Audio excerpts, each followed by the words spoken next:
What is up, my friends? I'm so excited to be talking to you today here. I am sharing with you today what I've been working on. It is a CNC welder that I'm putting together for one of my clients.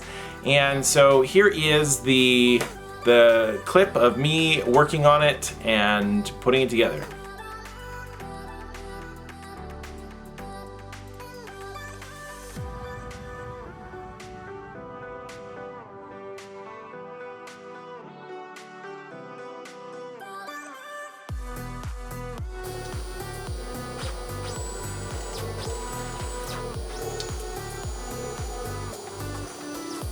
One of the things that has been happening in the background is I feel like it takes more work to actually go through and create a quality video.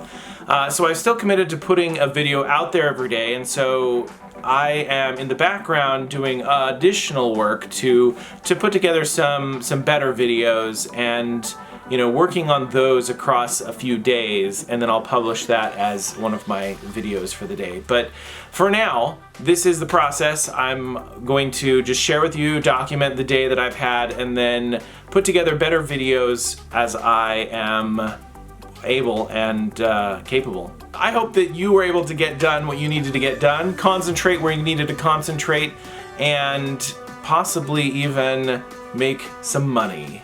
Because that's a great thing to do every day. Make some money.